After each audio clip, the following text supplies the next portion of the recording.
علی بھی اگلا سوال ہے، ہمارے معاشرے میں مروجہ حلالہ تو حرام ہے، اس کے برعکس اگر کوئی عورت دوسری شادی کر کے بلا وجہ خلا یا طلاق لے کر پھر سے پہلے خاوند کے پاس آنے کا ہیلا کرے تو پھر کیا حکم ہوگا؟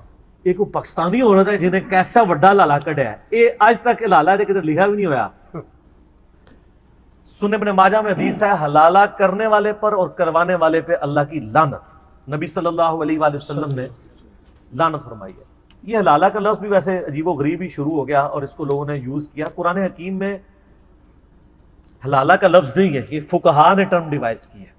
جی وہ سورہ بقرہ میں آتا ہے نا کہ اگر مرد و عورت کا آپس میں یعنی 3 طلاقیں ہو چکی ہیں، اب بائی چانس وہ عورت کسی اور مرد کے ساتھ شادی کرتی ہے، وہ مرد مر جاتا ہے یا اس کو طلاق دے دیتا ہے اپنی مرضی سے، پری پلانڈ نہیں، جی وہ تو لعنتی ہے، اور بعد میں پھر اس کو خیال آتا ہے کہ میں پچھلے مرد کی طرف چلی جاؤں، تو اس کا جواز موجود ہے۔ اس کو انہوں نے حلالہ ایک ٹرم ڈیوائز کی، اس کے بعد پھر شرعی حلالہ، پھر غیر شرعی حلالہ، پھر حلالہ نکالنے والے مولوی آگے میدان عمل میں، اور پھر ایک رات کے نکاح شروع ہو گئے۔ یہ پورے کا پورا تماشا اس کی بنیاد پہ۔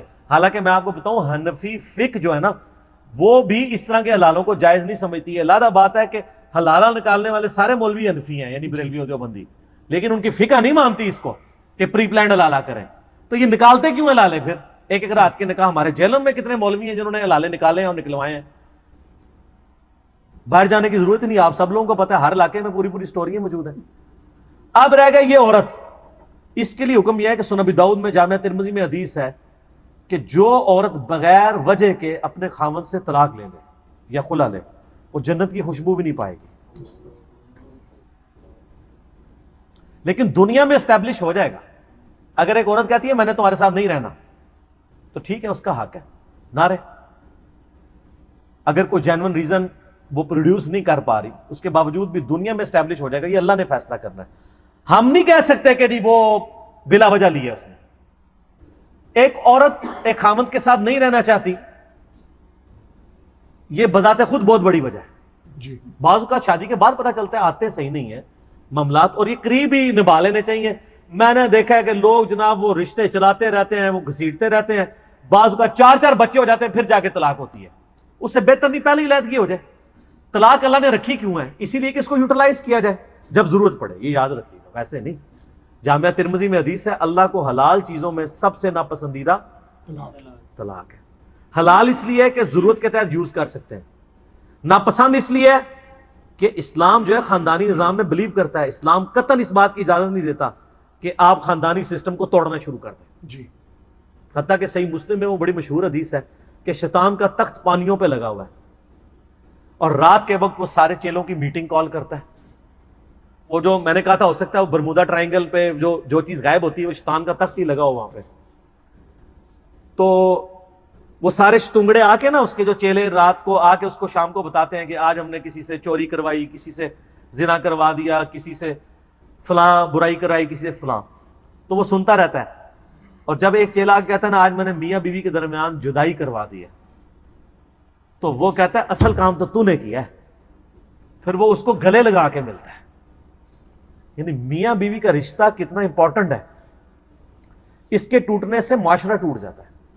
اسی لیے اسلام میں اس حوالے سے طلاق کو ناپسند کیا گیا۔ جی تو اگر یہ کوئی عورت ایسی ہوشیاری کر رہی ہے کہ وہ حلالہ خود اپنا نکلوا رہی ہے، ایڈی تیز ہے کہ وہ کہ جی میں کسی مرد سے شادی کروں گی، پھر میں جا کے کورٹ میں خلا اپلائی کر دوں گی تاکہ میں پچھلے خاوند کی طرف، تو یہ سارا کا سارا غیر شرعی حلالہ ہی تصور ہوگا۔ وہ جب پچھلے کی طرف لوٹے گی بھی تو وہ بھی زنا ہی ہوگا، حرام ہی ہوگا۔ جی یہ سب کی سب چیزیں حرام ہیں، وَأَنْتُمْ تَعْلَمُونَ۔ لیکن دنیا میں یہ چیز اسٹیبلش ہو جائے گی، اس لیے کہ کسی کے دل کا حال تو میں نہیں پتا نا۔ بے شک کوئی دنیا میں قاضی یہ جج تو نہیں کر سکتا کہ اس نے پلان کر کے کیا یا واقعی ہوا ہے۔ صحیح دنیا میں اسٹیبلش کیا جائے گا۔ ان ساری چیزوں کے اوپر چیک جو ہے نا وہ خوف خدا ہے۔ اسی لیے قرآن حکیم میں آیا کہ اگر کسی بیوی کو چھوڑنا ہے نا تو اس کو ذلیل کرنے کی نیت سے، سورہ بقرہ میں آتا ہے، یہ نہ ہو کہ اسے بار بار رجوع کرتے رہو۔ چھوڑنا ہے تو چھوڑ دو، رکھنا ہے تو رکھو، کیونکہ دنیا میں آپ کوئی اس طریقے سے قانون نہیں بنا سکتے جو 100% پرفیکٹ ہو جب تک کہ خوف خدا اس میں شامل نہ ہو۔ جی اللہ کی شریعت کے قوانین بھی خوف خدا کے بغیر پرفیکٹ نہیں ہے، ورنہ ایک شخص کہتا ہے جی میں نے اپنی بیوی کو طلاق اس نے دل میں سوچا میں نے اسے چھوڑنا ہے, ایک طلاق دے, 90 دن پورے ہونے سے ایک دن پہلے رجوع کر لے. اور رجوع اس لیے نہیں کیا کہ میں نے بسانی ہے, اس لیے کہ اسے پھر 2 ہفتے رکھ کے پھر ایک اور طلاق پھینکوں گا, پھر 90 دن اس کو ذلیل کروں گا, پھر 89 والے دن پھر میں رجوع کر لوں گا. تو اب اس کے اوپر چیک کو دنیا کے قانون تو نہیں ہے, وہ کہے گا میرا حق ہے, میری مرضی میں رجوع کروں. صحیح. تمہیں کس نے کہہ دیا میں ذلیل کرنا چاہتا ہوں, میں رکھنا چاہتا ہوں, اندر نیت ہے نہیں رکھنا چاہتا. اس کے اوپر چیک کیا ہے؟ خوف خدا.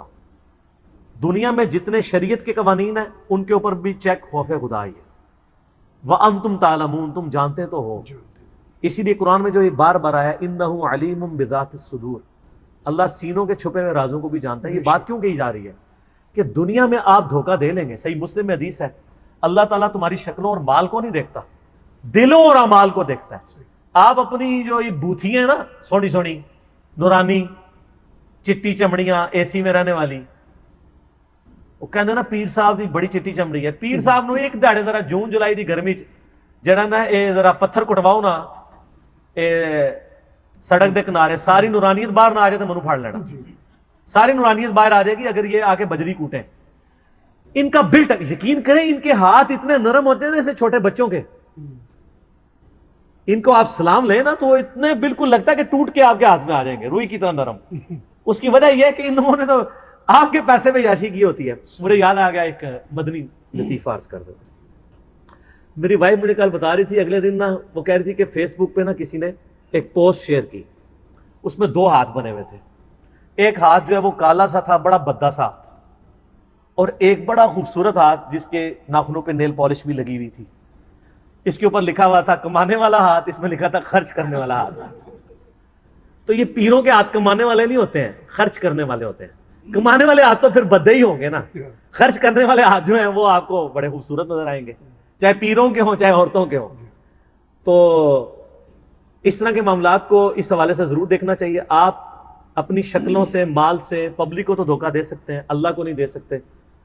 اور جامعہ ترمذی میں حدیث ہے, حسن ابن علی کہتے ہیں نبی علیہ السلام نے فرمایا تھا گناہ وہ جو تیرے دل میں کھٹکے اور تو اس بات سے آر محسوس کرے کہ لوگ اس کے اوپر مطلع ہوں. صحیح. تو یہ یعنی انسان کے دل میں خود جو ہے نا وہ کھٹک جاتی ہے. اچھا, یہ جو میں نے حدیث بیان کی یہ صحیح مسلم میں ہے, گناہ وہ جو تیرے دل میں کھٹکے اور تو اس بات سے آر محسوس کرے کہ لوگ اس پر مطلع ہوں. جو جامعہ ترمذی میں حسن ابن علی والی حدیث ہے اس میں الفاظ ہے کہ نبی علیہ السلام فرمایا جو چیز تمہیں شک میں ڈال دے اسے چھوڑ دو, اور سچائی اطمینان عطا کرتی ہے اور جو جھوٹ ہے وہ بے سکونی دیتا ہے. یہ حسن ابن علی کو نبی علیہ السلام نے نصیحت کی تھی علیہ السلام رضی اللہ عنہما. تو اس طرح کے سارے معاملات میں اس عورت کو تو پتہ ہے وہ کیا چکر چلا رہی ہے. اب وہ خام خواہ لوگوں کو کہتی پھرے, علیحدہ معاملہ ہے. وہ دھوکہ جو دے رہی ہے وہ اللہ کو یا عوام کو دھوکہ نہیں دے رہی, اپنے آپ کو دھوکہ دے رہی ہے. جی ٹھیک ہو گیا.